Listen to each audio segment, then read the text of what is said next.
Bonjour à tous, une nouvelle vidéo que je filme pour parler de la musique, de la créativité.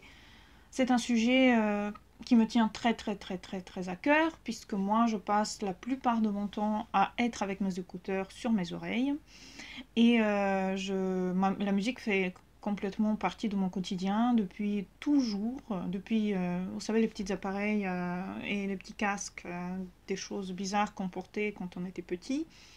Et ben depuis ce temps-là, moi j'ai des écouteurs sur mes oreilles. Je passe ma vie comme ça depuis toujours, mais en fait maintenant c'est carrément tout le temps, dès que je peux, même pendant les dîners avec les autres gens. Et ça c'est parce que dans le design humain, et ben, dans ma manière de m'alimenter, c'est mieux de m'alimenter quand il y a des bruits forts autour de moi. C'est comme ça que je digère le mieux.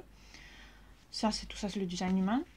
Mais la musique faisait partie toujours de mon existence, elle prenait la place. Je me rappelle que beaucoup de membres de ma famille ne partageaient pas trop, ne partageaient pas ça, trouvaient ça terrible quand je me promenais dans mes écouteurs partout, quand je n'écoutais pas ce qu'on me disait, etc.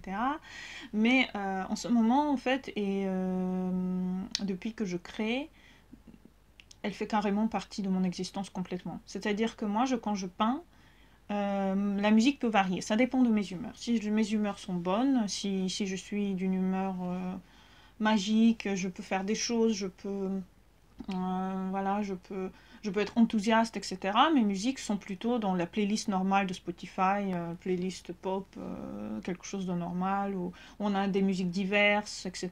Si j'ai besoin d'une humeur particulière, je mets des musiques toujours dans Spotify dans les playlists d'hiver. Donc il y a des playlists plutôt calmes, il y a des playlists plutôt classiques, il y a des playlists plutôt voilà quand on danse pour danser, c'est-à-dire quelque chose qui donne l'envie en fait, la motivation de peindre. Et quand j'écris, c'est toujours des musiques sans parole, parce que justement, moi j'écris, je ne peux pas écouter quelqu'un dire des choses, sinon je ne pourrais pas continuer à écrire. Donc voilà, ça c'est une autre facette de la musique dans mon quotidien. Ensuite, encore un moment très important, c'est que je passe mon temps avec la musique au quotidien, c'est-à-dire je trouve que la musique, elle donne la force de créer et elle donne l'inspiration. Quelqu'un a dit, je ne sais pas quand, et je ne sais pas lui ou qui, a dit ça, que on crée le mieux quand on est mis dans des situations, dans des environnements qui ne sont pas du tout faits pour ça. C'est-à-dire, ce n'est pas en allant dans un endroit reculé, en prenant tous les soins pour être seul, pour que personne ne nous dérange, pour être dans un endroit idyllique, genre la mer, la forêt, etc., qu'on écrit le mieux.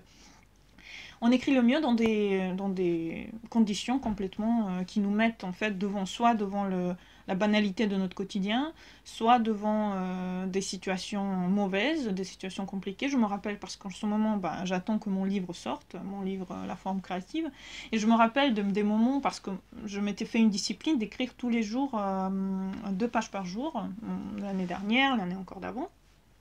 Et je me rappelle que parfois, bah, il y avait des jours où je ne pouvais pas écrire parce que toute la journée, je voyageais.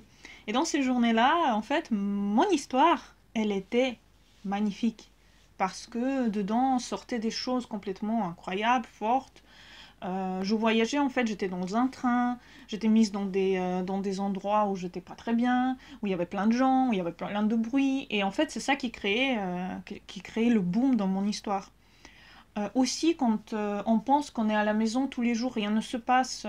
Quand vous allez au travail, vous revenez et vous pensez que vous n'avez aucune inspiration, n'y croyez pas. Asseyez-vous et écrivez, vous allez voir, c'est incroyable ce qui se passe dans votre tête. Parce que quelqu'un a dit, que c'est justement dans la banalité de notre existence que ressortent les choses les plus belles.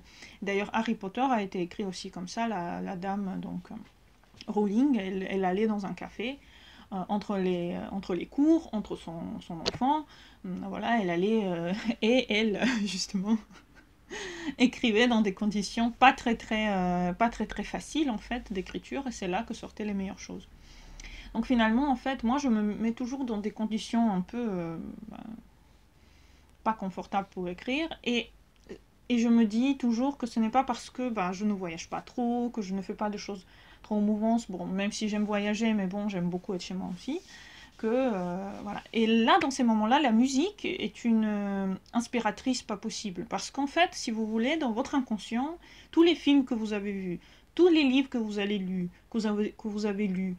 toutes les histoires que les gens vous ont racontées, toutes les choses dans le quotidien que vous avez vues à la télé, que vous avez entendu des gens, que vous avez même vécu, ils remontent à la surface parce qu'en fait, la musique, elle est conductrice d'émotions. Et surtout quand vous avez vécu des choses et à ce moment-là, il y avait certaines musiques, et bien là, vous êtes sûr de tomber sur des émotions qui vous font ressortir des choses, etc. C'est comme dans la peinture, quand on peint, les choses qui ressortent de notre peinture, ils sont complètement folles parce qu'on est là, waouh, qu'est-ce que j'aurais jamais pu imaginer ça, justement parce que la musique, elle provoque des sensations, des émotions et justement des formes à notre récit, des personnages, des choses comme ça.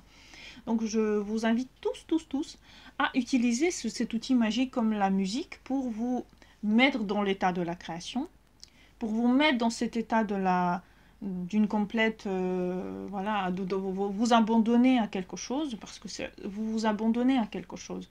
Si vous avez besoin, par exemple, après le travail, d'aller écrire et vous n'avez pas la force, juste mettez la musique dans vos oreilles sur le chemin du retour. Mettez une musique qui vous fait vraiment l'émotion. Une musique qui vous fait vraiment quelque chose, soit qui vous fait du mal, soit qui vous fait du bien, mais une musique qui provoque en vous une émotion puissante. À ce moment-là, votre cerveau, il va se mettre au travail et il va vous donner des choses. À ce moment-là, et il y a des trucs pour écrire. D'ailleurs, je crois que l'enregistreur, le mémo de Samsung, en tout cas de Samsung, je pense que de l'iPhone aussi, il a cette fonction où vous pouvez inscrire, vous pouvez en fait enregistrer votre message dans le mémo. Si jamais vous avez des envies d'écriture, des choses qui viennent par rapport à votre livre ou par rapport à une peinture, vous le dites plutôt qu'écrire si jamais vous ne pouvez pas écrire au moment, par exemple. Voilà, c'est ça que je voulais vous dire par rapport à la musique. Je pense que c'est très important en fait d'être en lien avec la musique parce que la musique c'est la première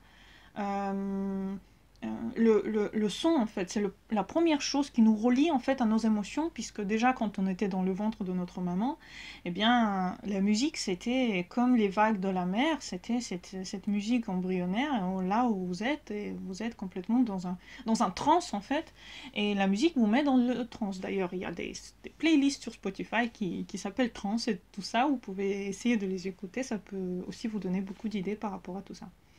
Voilà, j'espère que vous avez aimé cette vidéo. N'hésitez pas à me dire ce que vous en pensez, écrivez des commentaires, inscrivez-vous sur ma chaîne, abonnez-vous. N'hésitez pas et puis je vous souhaite une très bonne journée à tous. Au revoir.